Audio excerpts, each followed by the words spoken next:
포괄적 차별금지법. 그 무엇보다도 논리적이고 개연성이 있어야 할 법리적인 측면에서도 문제가 많다는 지적들이 나왔습니다. 함께 알아봅니다. 한국 전쟁 고아들을 돕기 위해 설립됐던 한국 월드비전이 창립 70주년을 맞이했습니다.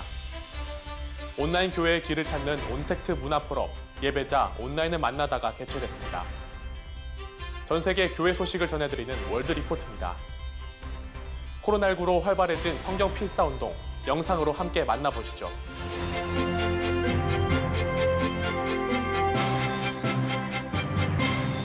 안녕하십니까. CGN투데이입니다. 첫 소식입니다. 하위법은 상위법에 근거해야 하고 법률은 헌법의 가치에 맞아야 합니다. 법이라고 하면 당연히 이런 법리들을 갖게 되는데요. 현재 국회 법제사법위원회에 회부돼 있는 포괄적 차별금지법이 법리적으로 모순이 많다는 지적들이 나왔습니다. 김현정 기자가 취재했습니다. 기독변호인들의 모임인 복음법률가회가 20일 포괄적 차별금지법 바로알기를 주제로 첫 법조토론회를 개최했습니다. 이 토론회는 차별금지법의 문제점을 국민에게 올바로 알리고 국회 법제사법위원회의 법안 심의 방향에 분명한 법적 근거를 제공하기 위해 마련됐습니다. 이렇게 서로 다른 견해가 치열하게 대립하는 민감한 이슈일수록 다양한 시각을 반영한 민주적 토론과 합리적인 의견 수렴 과정이 전제되어야 합니다. 특히 차별이라는 인류 역사의 비극과 그 극복을 위한 사회적 합의를 위해서는 더욱 그와 같은 과정이 필요하다고 생각합니다.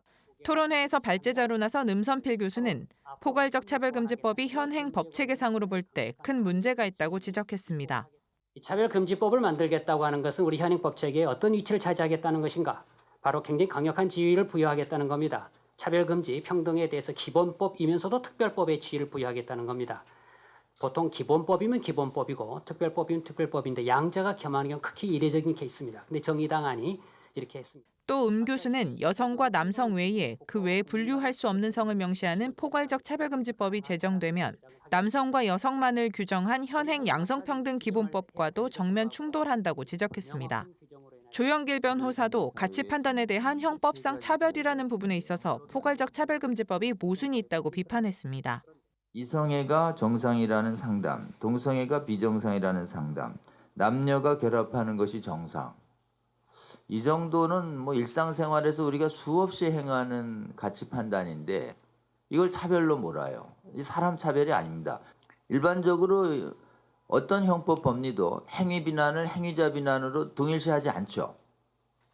형법은 행위자 비난에 대해서도 공연히 안 하고 그냥 사적인 대화를 처벌하지 않습니다. 근데 이 상담도 사적인 대화인데 공연성도 없어요. 이는 반대 가치를 가졌다는 이유만으로 사람을 통제하게 돼 사상과 의견을 자유롭게 표현해야 민주사회가 된다는 헌법재판소의 선고와도 맞지 않는다고 조 변호사는 주장했습니다. 이어 조 변호사는 포괄적 차별금지법이 기본권의 핵심인 자유권을 파괴하고 민주주의 근간을 흔들게 될 것이라고 강력히 우려를 표명했습니다. 이 성전환 행위와 동성성 행위는 인간이 찬반을 할 수 있는 선택 행동이기 때문에 얼마든지 찬반의 자유가 완전히 보장되는 게 민주사회의 기초인데 이 차별금지법은요, 다양성을 존중하라는 이름 하에 동성애와 성전환을 인정하는 것만 다양한 거고 동성애와 성전환을 반대하는 건 절대 다양한 게 아니래요. 자유를 내세워서 자유를 파괴하고 다양성을 내세워서 다양성을 파괴하는. 윤용근 변호사는 국가인권위원회의 평등법안이 정의당의 포괄적 차별금지법안에서 발견되는 문제점들을 보완할 대안이 될 수 있다는 주장에 오류를 지적했습니다. 인권위의 평등법안의 정의 규정에는 성별 정체성과 성적 지향 개념이 빠져 있는데 이는 인권위의 자의적인 해석이 가능케 하는 부분이라는 주장입니다. 법률적으로는 사실은 인권위의 평등법 시한이 더 오류가 많다라고 보여집니다. 따라서 절대로 평등법 시한이 차별금지법의 문제점에 대안이 될 수가 없습니다. 정의당이 발의한 포괄적 차별금지법에 대해서 저희 필자나 죄나 또 다른 분들이 문제점을 지적하니까 평등법 시한에는 그런 규정이 없다라면서 평등법 시한이 마치 차별금지법의 대안이 될 수 있는 것처럼 그렇게 주장을 하고 있어서 CGN투데이 김현정입니다. 한국 전쟁 고아들을 돕기 위해 설립된 국제구호개발 NGO 월드비전이 창립 70주년 기념식을 개최했습니다. 선한 영향력으로 나눔의 역사를 함께 이뤄낸 각계각층의 후원자와 봉사자들에게 감사의 뜻을 전했습니다.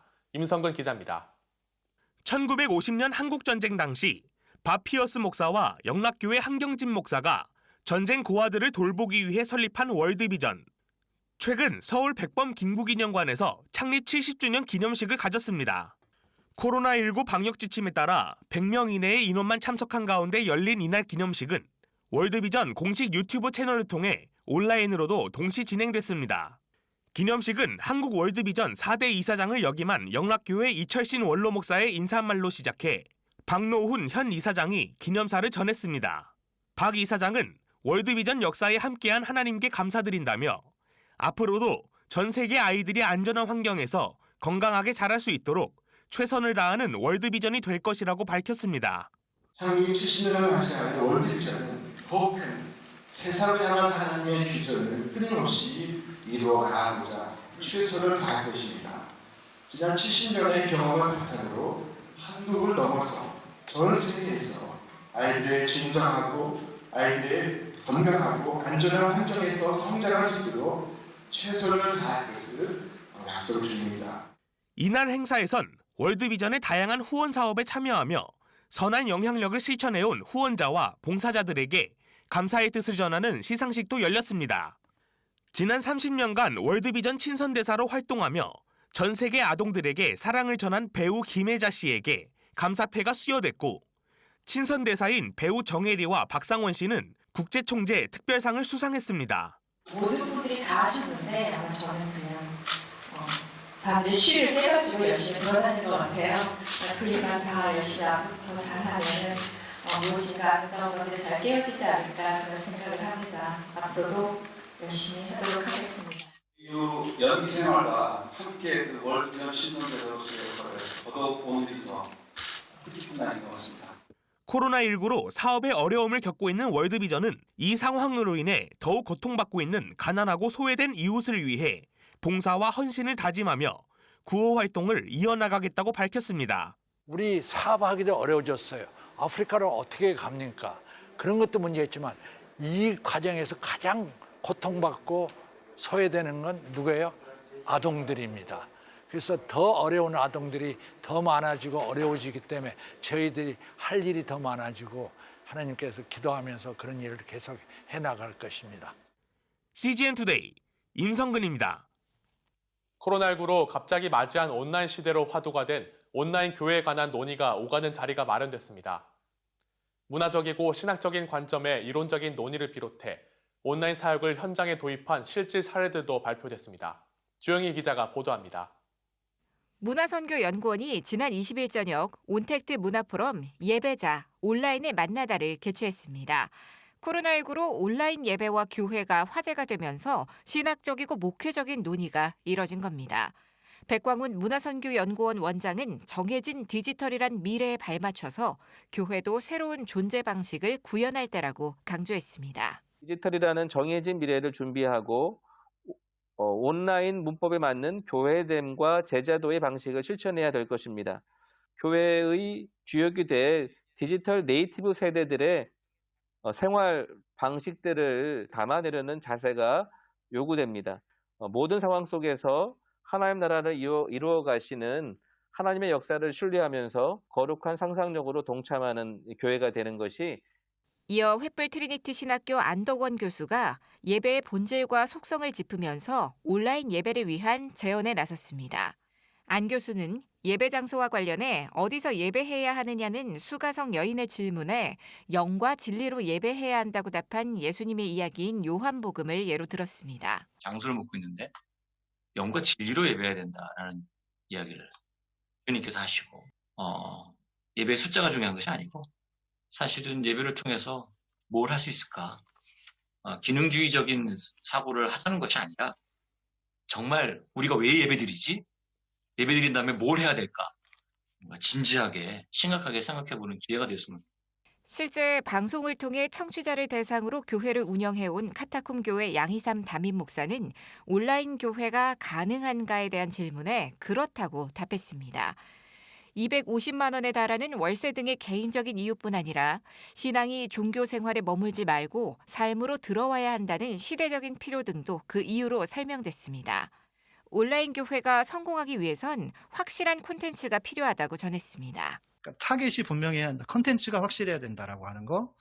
그러면서도 또 동시에 교회, 그 온라인 교회도 그러면 아까 이제 우리 원장님도 해주셨지만 설교를 그냥 스트리밍 하는 것이 온라인 교회냐? 아닌 것 같거든요. 저도. 그래서 교회의 구조를 절대로 무시해서는 안 된다. 성암교회 조주희 담임 목사는 교육 비용, 일방적인 전달 방식 등의 문제점을 온라인을 통해 적극 대처해 왔다고 전했습니다. 저희도 줌을 통해서 지금 성경 공부가 4반이 움직이고 있는데요. 훨씬 쌍방향성이 뛰어납니다. 그러니까 일방적으로 전달할 때는 가만히 앉아서 들으면 되거든요. 그런데 화면 안에 교육 대상들이 다 들어옵니다. 그렇기 때문에 그 교육 대상에 소외가 없다는 생각이 굉장히 많이 들었습니다.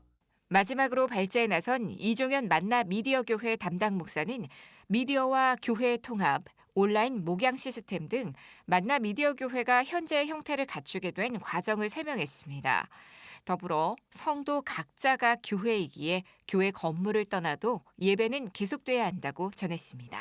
하나님께서 이제 교회 내부가 아니라 교회 밖에서 예배드리시기를 원하는구나, 우리 성도님들이. 온라인 처치를 함께 구현해야 될 테고요. 위기가 아니라 기회입니다. CGN 투데이 주영입니다.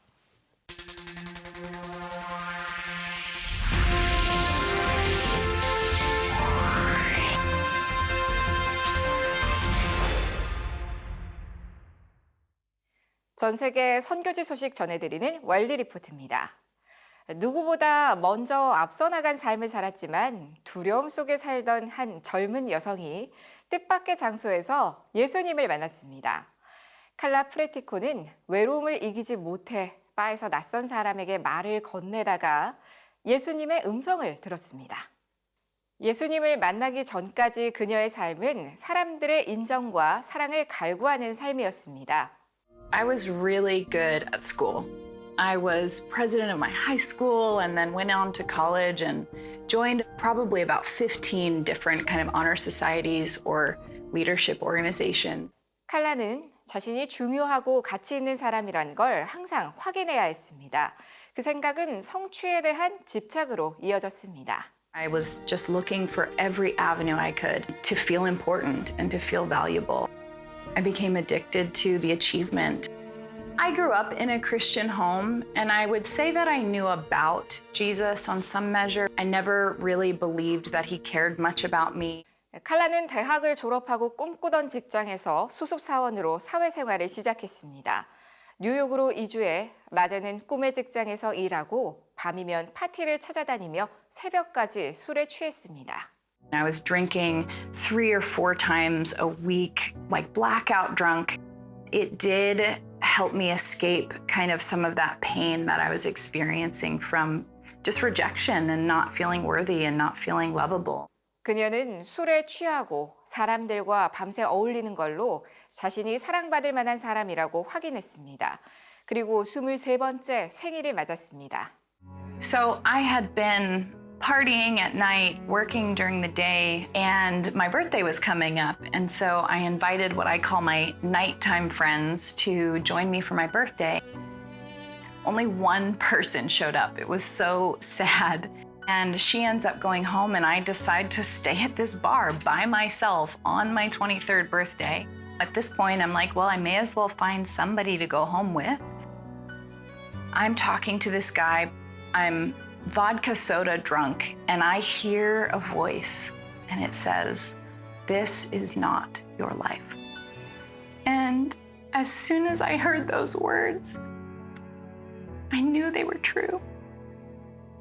It was almost as if someone had turned the lights on in the bar for me. It was like I could see clearly, even though I knew I was still drunk, and I needed to leave that bar like instantly and go find what is life, what is my life. I immediately put my drink down. The guy is still probably trying to talk to me, and I just walked straight out of the bar. And I got in a cab, and as soon as I get in the back seat, I look up front, and there's actually a man and a woman. They agreed to take me home despite being off duty. The woman in the front seat, she said something to her husband, something like, "Doesn't God know it?" And I only caught that, a couple words, but I heard the word God, and I instantly knew that that voice that I had heard in the bar was God. I stuck my head through the little taxi window and I said, "Do you believe in God?" And they start sharing the gospel with me, just telling me what Jesus thinks about me and how much he loves me and that he died for me. And I had heard this story before, but for the first time in my life, it felt like it was just for me. Like I knew he came and just like sovereignly cut through all the mess that I had made just for me. As they're talking to me, I instantly start repenting to these people. That night, everything changed. I started really looking for what my life was. I started pursuing who is this God person? If he could invade my life and speak to me in the middle of a Manhattan bar, what else could he do? What else was he like? I found a church. My pastor pulled me up to the front and laid hands on me, and I immediately felt just fire course through my entire body. And I start hearing myself praying in a language that I didn't understand. 그녀는 그날 이후로 술을 끊고 방탕한 생활에서 벗어났습니다. 욕설조차 하지 않았습니다. 그리고 뉴욕 사람들이 하나님을 알게 되길 기도하고자 하는 열정에 사로잡혔습니다. God never, ever asked me to earn his love. It was never about the doing. It was never about getting it right. When we actually believe and know that we're loved and that we were first created and designed to be the object of God's affection, you start doing the things that align with his heart. There's a difference between the peace that the world thinks is peace and the peace that only Jesus can give you. That's one of the greatest gifts that I experienced when he saved me. 지금까지 CBN과 함께하는 월드리포트였습니다.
오늘의 단신입니다.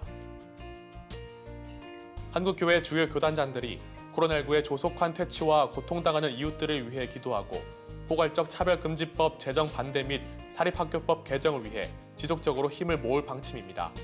한국교회를 대표하는 23개 교단의 교단장들이 함께하는 한국교회 교단장 회의에서는 정례 모임을 갖고 각 교단 신임 교단장들의 선출에 따른 경과 보고와 안건 토의의 시간을 갖고 이같이 결정했습니다. 선교한국이 올해 7월 31일부터 8월 18일까지 진행한 설문조사에 따르면 코로나19 사태 속에서 고립된 선교사들이 후원교회에 가장 바라는 점은 소통인 것으로 나타났습니다.